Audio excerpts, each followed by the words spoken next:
Welcome to GAEL Unscripted, where leadership meets learning and real conversations drive real impact. I'm Ben Wiggins, Executive Director of GAEL. Join us as we go beyond the headlines with Georgia's top education leaders. Let's elevate the conversation.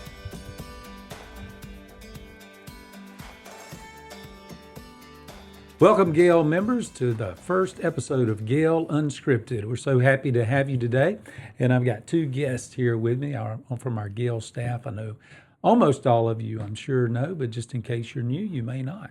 So we're going to start with Ivy and let her introduce herself a little bit, and then move over to Dusty. Awesome. Yeah, I'm Ivy Young. I'm the Member and Sponsor Engagement Coordinator for GAEL. Dusty Smith, the Chief Operating Officer for GAEL. All right. Well, we just got back from a fantastic Summer GAEL conference. But before we get into that, we wanted to just kind of introduce our podcast called GAEL Unscripted. Ivy, this was kind of your idea to start a podcast. Why don't we tell the audience how we kind of came up with this idea, the reasons that we decided to do a podcast? Yeah, I mean, it was a group effort idea. You really wanted to do it too. But we have been playing around with ideas on how to engage our younger membership, specifically our up-and-coming millennial-aged leaders, as well as give another opportunity to engage with our wider membership base outside of the conferences, something a little more handy and on the go. So a podcast sort of fit the bill for that.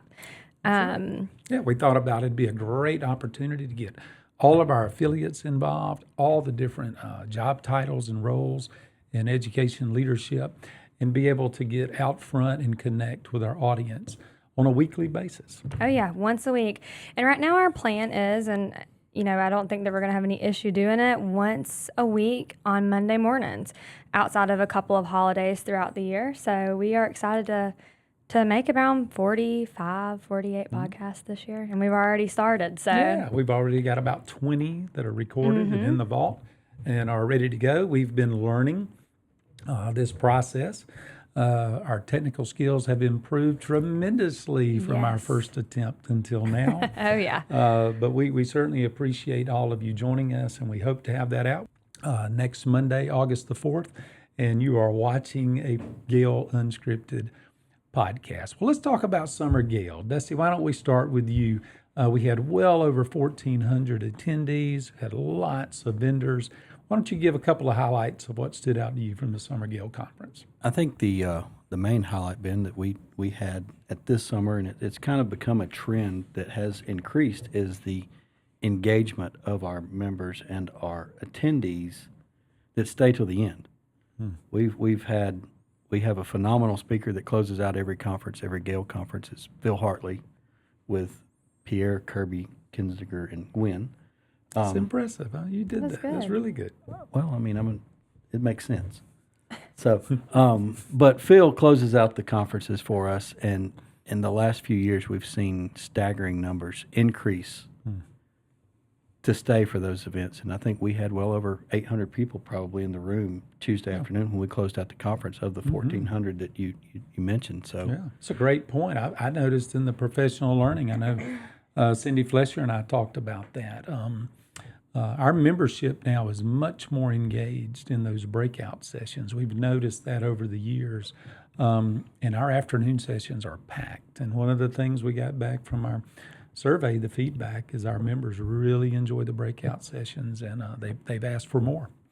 And I think some of that could go to our members' credit. We have sent out a needs survey and tried to figure out things that we can do that they are requesting and need to see. And Cindy's done a great job of filling those needs and making sure people get meat instead of nothing at the conference. That's right. I mean, we're 2 weeks out from the conference. We've already gotten our survey data back. We've already met as a staff and talked about what worked really well, what we would like to improve, and most importantly, what our members would like for us to change or add into the conference. And I think that's just a great thing about the GAEL staff, is just that hunger for wanting to make the summer conference be the absolute best it can be. One of the other things that at the conference that we had was not only great attendance by our members and the conference attendees, but our vendors were really big and supportive probably the largest group of vendors we've had that have been around at a conference, and Ivy could probably add a little more to that. Yeah. Why don't you talk a Yeah. little bit about the vendors and why are vendors important? Well, for so many reasons. The biggest one for our membership, why vendors are important, is their presence helps us keep the cost down. And Dusty could really elaborate more on the finance side of that benefit if you want to. Well, I mean, it's just simple with adding sponsors and members. We're able to keep the cost the same we have for the past several years, even with staggering increases in food cost, venue cost, speaker cost, hotel cost. Just the cost of putting on a conference now, as it was 5 years ago, is nearly double. Yeah, and I'm sure our leaders that are watching this podcast, they can understand school nutrition has gone up, the cost of fuel for transportation, every cost related to school districts have gone up. So of course the cost of conferences have, and the partners that Ivy's going to kind of talk about and highlight is what has enabled GAEL to keep the price of the summer conference without raising those prices for the last several years. Yeah, absolutely. This year we had, I would say, record number of companies in the building. 129 registered companies were there. Not all of them exhibited with an actual booth, but the majority did. There were probably 10 that did not, that were just there walking around greeting. Bowen Grad being one of those that you see friendly faces in the hallway saying hey to everybody.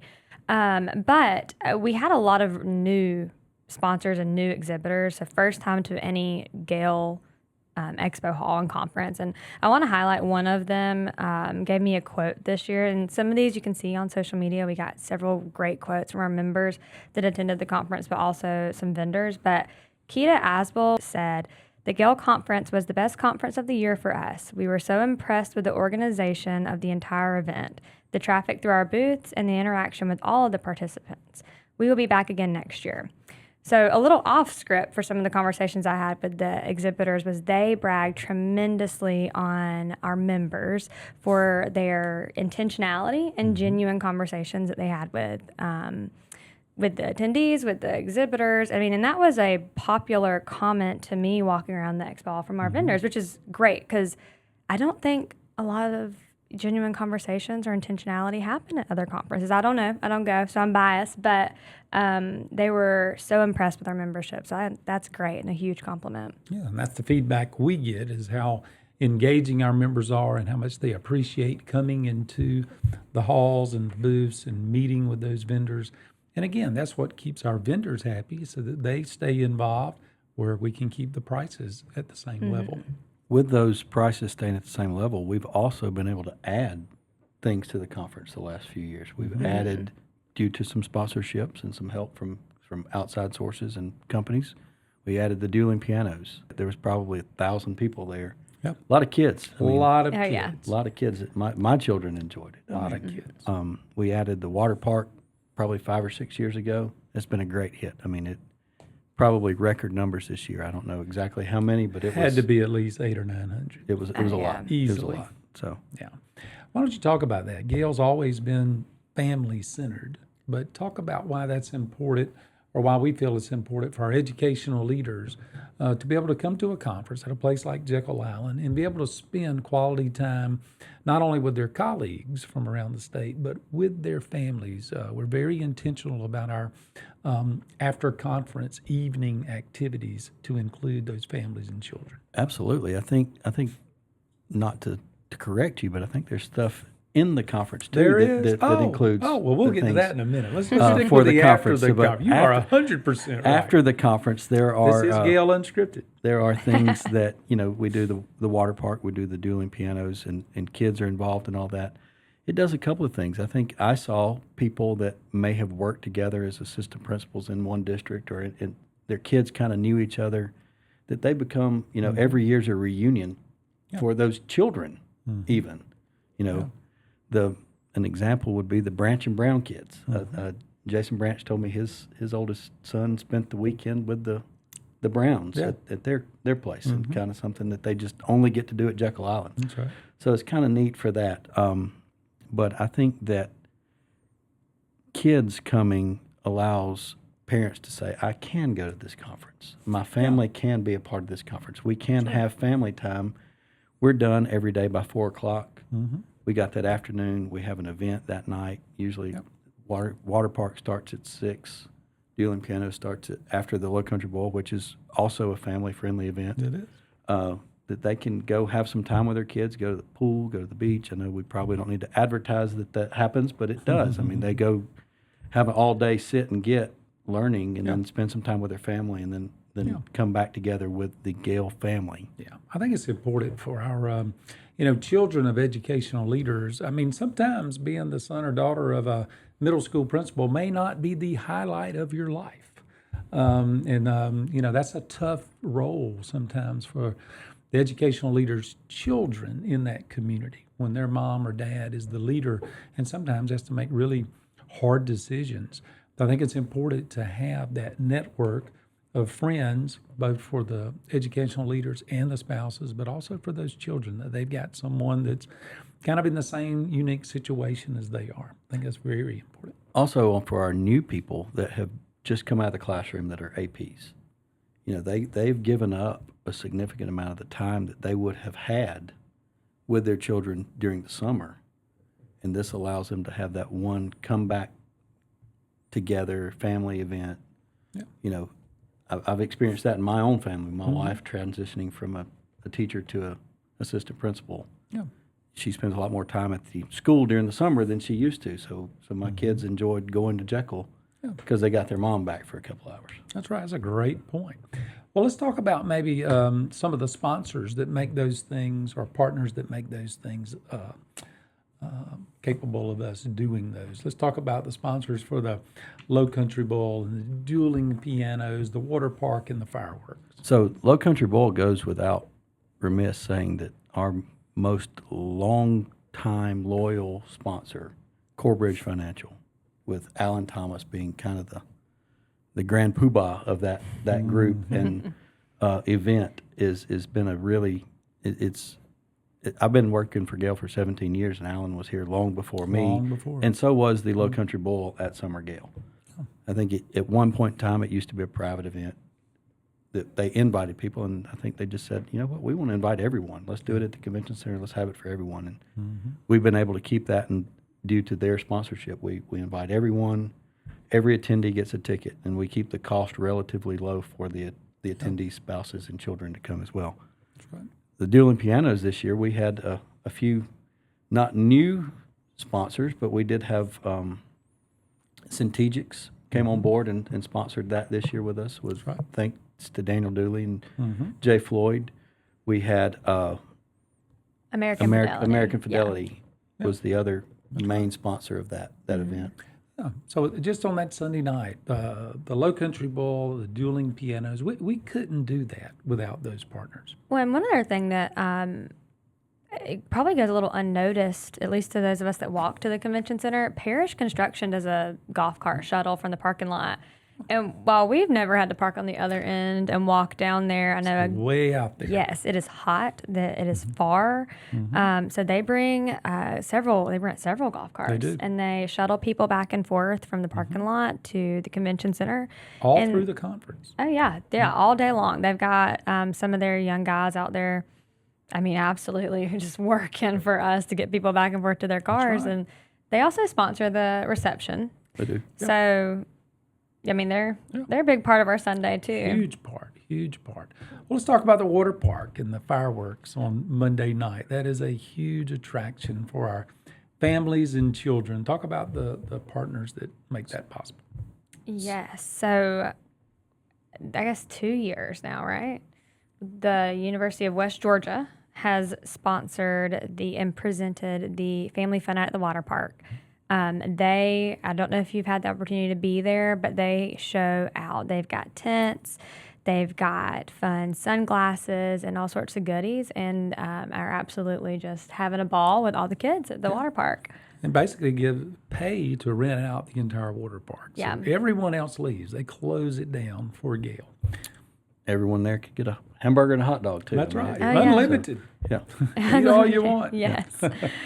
And then Paige comes along every year, or the last few years, several years, and has done awesome fireworks show for us. They really at did. the conclusion of the night. So They really do. Yes. If you haven't seen the fireworks at Summer Gale, they're on par with Disney. I mean, they are not your typical July 4th fireworks. I mean, it is a show. it's Yeah. pretty very, cool very to see impressive. all the people. I stepped back this year and looked at all the people in the wave pool, I guess, Yeah. watching fireworks. And it's always fun to get text messages too from people on the other side of the island that are having like a social or a dinner with their family, and they're watching like, "We really love these fireworks. Thank you, Gail, for providing those." So that's not Gail, that's Paige, and we are so thankful for them doing that for us too. Yeah, it's so fun to see those educational leaders that are all dressed up. When you normally see them, they're in their business attire, and at the water park, they're going down the slide with their 5-year-old. It is awesome. And sometimes even a Gale employee will go down the water slide with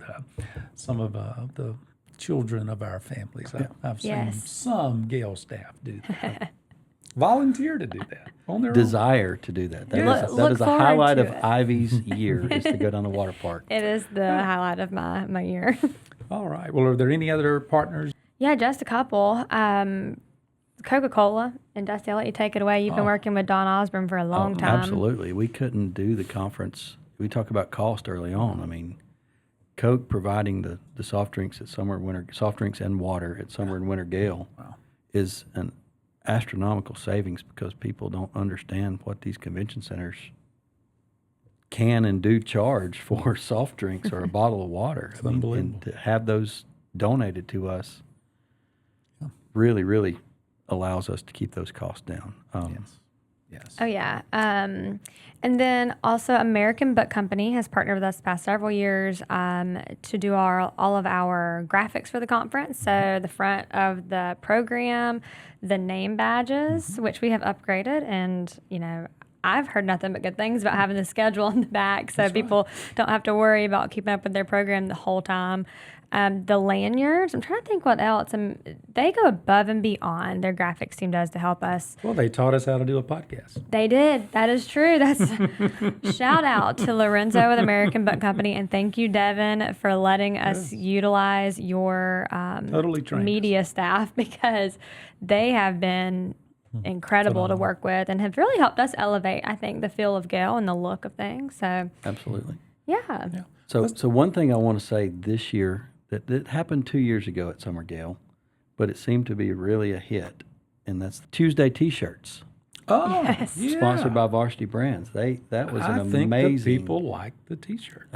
I did. I like them. Yes. Well, you know, you've been at a conference, you're leaving. It is summertime. It is hot. It's humid. And now they've got to drive home on that Tuesday for the most of them, if they're not staying for Wednesday's PO session. So we thought it'd be a great idea to do a T-shirt, and the people really seem to love that. when And when we Varsity have Brands- that speaker we talked about closing out the conference, Yeah.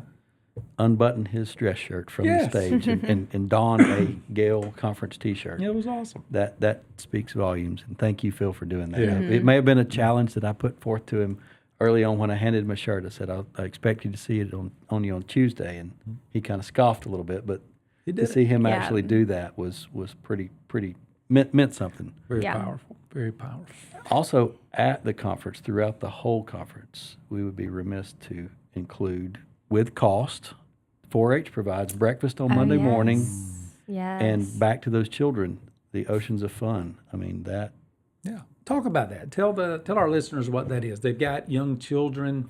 They're thinking, okay, I heard about the events at night. They're family friendly, but you know, my spouse, if they go with me at this conference, so what are the kids going to have to do that day besides hang out at the beach? So I think the ages are, I'm pretty confident of this, is from 8 until 14. And there are activities that I can't even list them all. There's the pages of activities that they do for those kids all day long during the conference, from seining to kayaking to art to, I think they do a baking class or They've cooking done cooking classes. I mean, there's all kinds of things. It is a lot of options. 4-H like a is a band. huge deal with that. And the Jekyll Island 4-H camp and center becomes the hub for Oceans of Fun. So it's really a Yeah. So if you're a family and you've got children those ages, you can drop those kids off in the morning while your conference is beginning right there at the convention center. And they basically take them and provide them with an excellent camp experience for those 2 full days at no cost. Oh yeah, and it's funny seeing them come back. I don't know if y'all have walked down to the end of the hallway when they come back with the kids. They are all so happy, but they are all so tired. I overheard one kid this year telling his mom, I'm just ready to go to the hotel and get a shower." And it's just so much joy on all their faces. And I also was told that 4-H ran into a really good problem this year where they actually needed more staff for all the Oceans of Fun. So moving forward, I think they're going to have more in store. That's incredible. And 4-H they're phenomenal. Like I said, they feed breakfast one morning. For the entire conference, yes. including all the vendors. Yes. I mean, it's everyone that's there. It's I think it's one of our recent hires' favorite restaurants from Brunswick. I think Raylan's a big fan of Grandy's. Sometimes. We did. We hired a new employee that had been an intern with us for a number of years from right there near Jekyll, Brunswick, Georgia. She's a Brunswick Pirate grad. All right. Yes, she is. And her high school principal was there at the conference. And a fellow Brunswick grad sang the national anthem for us. Cool. Yes. So, Also at Summer GAEL, we have some special things that we do. We highlight some people. So Ben, you want to? Yeah, we give out awards. Each affiliate picks a certain person from their organization to honor at each summer conference. And then the hugest honor that the GAEL organization gives is the H.M. Fulbright Award. And this year that went to Dr. Mark Scott, who's the retiring superintendent of Houston County Schools. And Mark has been a longtime GAEL member. He's served on the GAEL board. He's been a member of at least 3 affiliates that I know of. But maybe his legendary status when it comes to GAEL will be that, during COVID and when everyone was fearful of the economic situation, Mark was kind of the one that came up with the idea of a bulk registration membership for a live feed because we weren't able to have Summer GAEL down on the island that year.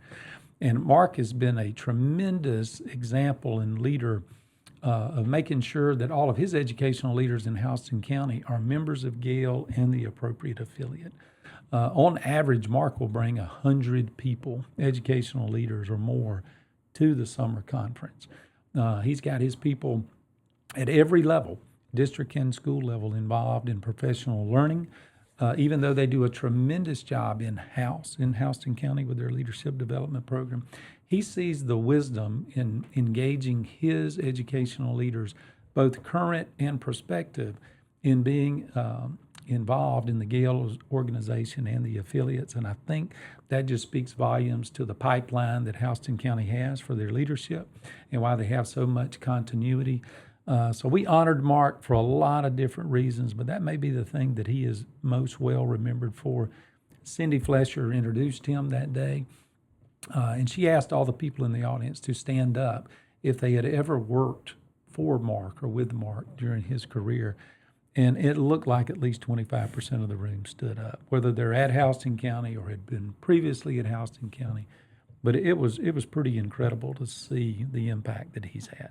That bulk registration idea has also created another avenue for us that we're really pushing for membership for everyone, and that's to be a member of your professional organization, to learn. We're here to help, to assist in many, many ways. If you have an issue with your finances and your bookkeeper needs help, we're going to try to help there. We're going to, all the other PL opportunities, and it goes into something I'm not as familiar with, not being an educator, but Ben would, that we're currently talking about, and that's GAEL membership, helping people become better principals to do things. There's been just a huge vacuum of leadership in the state of Georgia, not just Georgia, all over the United States. But, the superintendent turnover gets all the attention, but it's at the district level, whether it's federal programs, human resources,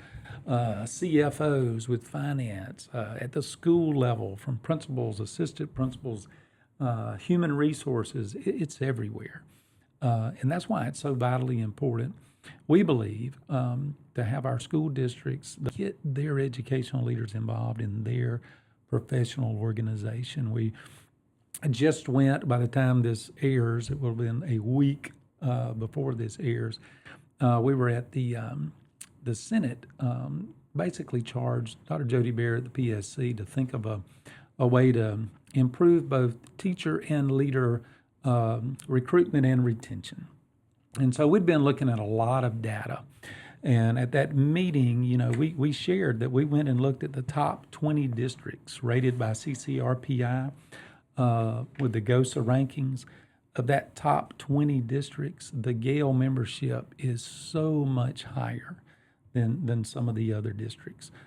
We've got approximately 3,000 members in GAEL. If, based on FTE, if the membership for the entire state was as strong as it is for those top 20 districts, we would have easily 6,000 members. Be a Mark Scott. Be someone that's building that next pipeline of leaders. When I think of Mark, it's not just for Houston County. No. The superintendent right next door in Peach County came from Houston County. And that's a direct result of both Mark and Dr. Robin Hines before him, but just everything that we do to help build our leadership, whether it benefits our own district or a district next door, we're all in this together in public K-12. And when it comes to teacher recruitment and retention, we all know that people don't leave jobs, they leave leaders.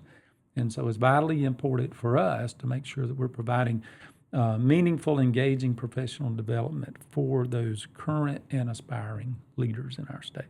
And I think that's something that we have ramped up in the last year or more than that, is the PL opportunities that we provide for those new leaders to those new positions. That's right. I mean, I guess they could be an old leader in a new position and still need some help. Absolutely. Well, just like in the New Principal Institute, the vast majority of them are in year one, but some of them are in year two and year three. And so think of the knowledge that those that are in year 2 and 3 are able to share with those principals in year 1 from maybe some of the mistakes or lessons that they learned in their first year. But that's what GAEL's always been about, that professional networking along with the professional development. So like you say, we've really tried to be intentional about expanding our professional learning opportunities. The Aspiring Principals Academy now has a North Georgia cohort and a South Georgia cohort. We've just started the New Principal Institute. We have over 50 people signed up for that course. We had our first meeting on the Wednesday after Summer GAEL. We think that's going to continue to grow. Many of our affiliates are doing a great job with year-long programs of their leaders. GCASE with new special ed administrators, GASPA with new HR administrators, GASIS with new curriculum directors. The Superintendent Association had been doing that for years. But now, in GAEL, it always had an Aspiring Principals program. But you can really see GAEL and the affiliates really embracing that and building up this next generation of leaders.